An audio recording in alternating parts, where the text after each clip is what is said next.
Welcome back to the Ultimo Science Show. I'm your host, Ava Lee, and today we are going to be going over all the breakthroughs that happened in the month of January 2026. Let's get into it. Okay, so our first topic to start the entire year off with is pretty heavy. It is the doomsday clock. It was reset on the 27th by the Bulletin of the Atomic Scientists to 85 seconds, which they say is the closest the clock has ever been to midnight in its history. And then they go on to say the Bulletin of the Atomic Scientists Science and Security Board called for urgent action to limit nuclear arsenals, create international guidelines on the use of AI, and to form multilateral agreements to address global biological threats, which is crazy. It's heavy. The clock is a metaphor, so it's not really meant to fearmonger, but it is meant to draw attention to these global causes and hopefully get world leaders to listen and take initiative on these threats. Alright, and on a slightly lighter note, but a sadder note, astronaut Suni Williams has retired from NASA. She technically retired effective middle of December 27, 2025. NASA wrote, after 27 years of service, NASA astronaut Suni Williams retired from the agency effective December 27, 2025. Williams completed 3 missions aboard the ISS, setting numerous human space flight records throughout her career. So NASA wrote this publication and released it January 20th. That's why it's being seen now. But if you know anything about NASA or space at all, you know this woman, you know Suni Williams. She is internationally famous for her trips, and she has honestly made spaceflight history throughout her life. So congratulations to her, and she will be missed, and thank you for her service.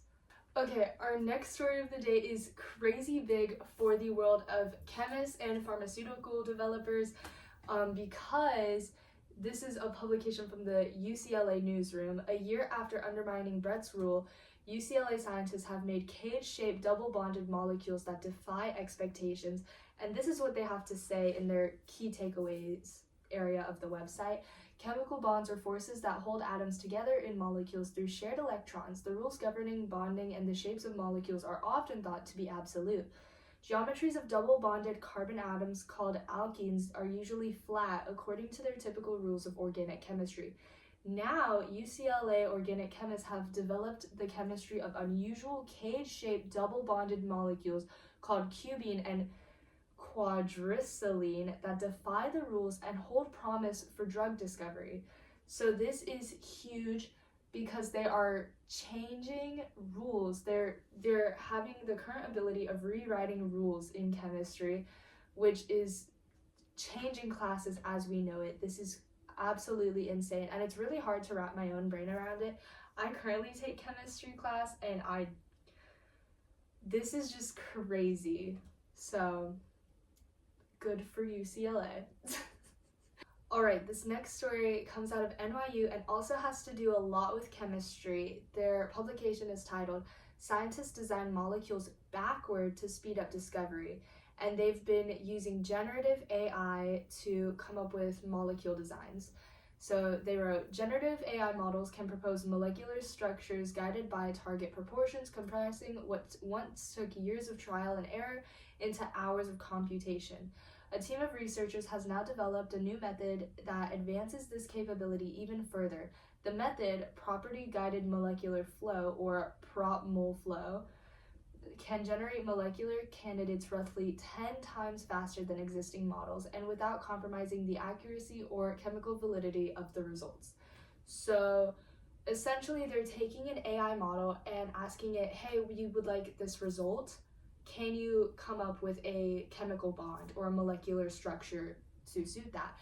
And the AI is coming up with these molecular structures 10 times faster than previous AI, hundreds of times faster than any human ever could. Continuing on the topic of generative AI, this next story comes out of the University of Montreal. Their publication is titled, Creative Talent, Has AI Knocked Humans Out? A quote from Professor Karim Gervais indicates, our study has shown that some AI systems based on large language models can now outperform average human creativity on well-defined tasks.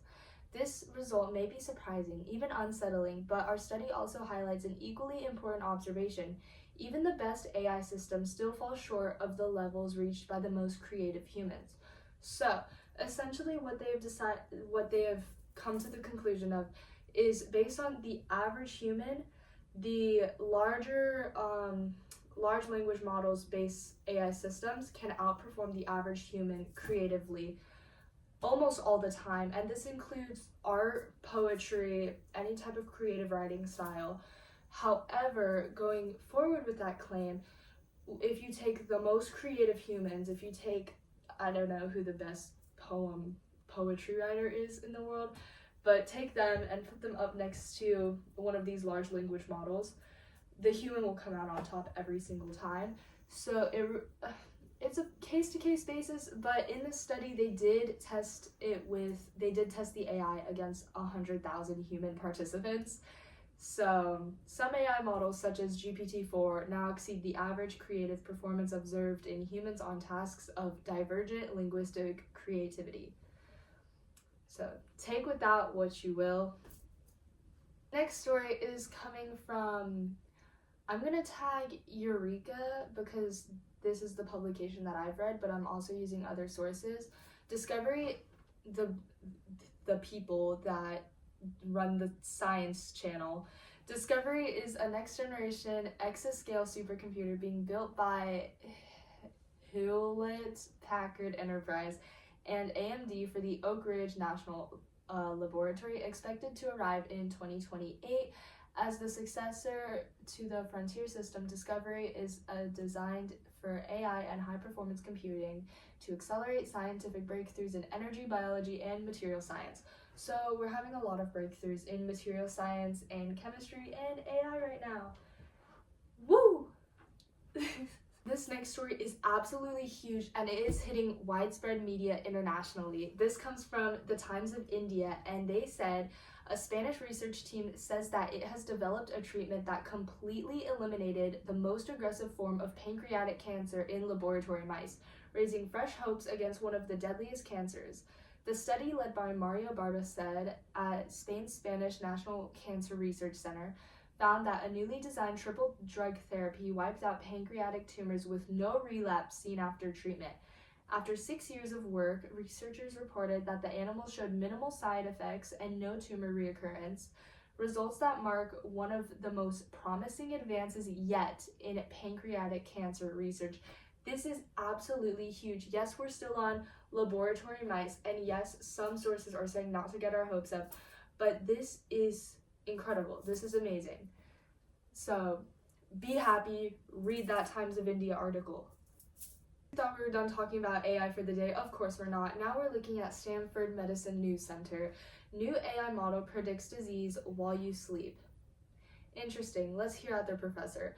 We record an amazing number of signals when we study sleep, said Emmanuel Mignot, the Craig Reynolds Professor in Sleep Medicine and co-senior author of a new study which published January 6 in Nature Medicine. Quote, "It is kind of general physiology that we study for 8 hours in a subject who's completely captive. It's very data rich." He's talking about Sleep FM, which is a model that was trained on nearly 600,000 hours of sleep data collected from 65,000 participants. The sleep data comes from polysomnography, a comprehensive sleep assessment that uses various sensors to record brain activity, heart activity, respiratory signals, leg movements, eye movements, and more. This is crazy. If this really ends up becoming a widespread thing, this could help so many people discover their underlying diseases and get the treatment they need before it progresses even more. Alright, our next topic is yet again centered around AI. This comes from Anthropic. It's called Advancing Claude in Healthcare and the Life Sciences. They are currently building on Claude for Life Sciences, which was released back in October to help clinicians and scientists on advancements, bringing advancements to the public. They're kind of vague in this article, but they do say, now we're expanding that feature set in 2 ways by introducing Claude for Healthcare, a complementary set of tools and resources that allow healthcare providers, payers, and consumers to use Claude for medical purposes through HIPAA-ready products, And second, they're adding new capabilities for life sciences, connecting Claude to more scientific platforms and helping it provide greater support in areas ranging from clinical trial management to regulatory operations. Which, yeah, Claude AI, it's coming to healthcare near you. Yeah, AI is becoming big in the healthcare world. I wasn't up to date on that, but yeah, expect a robot taking your blood next time you get a checkup. I'm so kidding, please don't come for me. Our next article comes out of Monash University, and it's titled, Scientists Discover Novel Immune Traffic Controller Hijacked by Virus. So they write, research reveals that a molecule called CD44 centrally controls the network of support cells that guide immune system function. So you thought you were tired of learning Krebs cycle and sketching it out in biology. You're gonna start sketching out CD44. So start getting on that. This is pretty big, not gonna lie. It is apparently big in the chain of command in immunity and our immune systems. So watch out for CD44. That's who you can blame next time you get sick.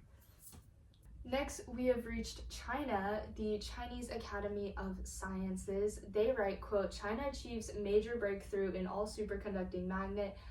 And then they go ahead and write, China has achieved a 35.6 Tesla all-superconducting magnet in an experiment facility, setting a new record, the Chinese Academy of Sciences said on Tuesday. So essentially they broke a record that they already held previously. I think they went from, it was in the upper 20s, and now we're at 35.6 Tesla, which by the way is 700,000 times Earth's magnetic field, which is kind of crazy. Essentially what a superconducting magnet is, it's just a tool used by nuclear scientists for engineering and stuff like that. But yeah, I read somewhere that the goal for them is trying to get up to 40 Tesla. Oh my gosh, that's crazy. But great breakthrough for China and nuclear sciences. Alright guys, China's new record in superconducting was our last story of the day.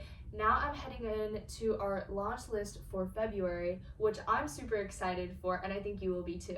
Starting off, we have Artemis 2 launching February 6th or 7th. From the Kennedy Space Center 39B at 9:41 p.m. EST. So they're looking at the 6th, but if weather's unpermitting, it's going to be moved to the next day. Artemis is currently on the launch pad, so you can go on their Instagram and peep it out. It's super cool. I'm so excited.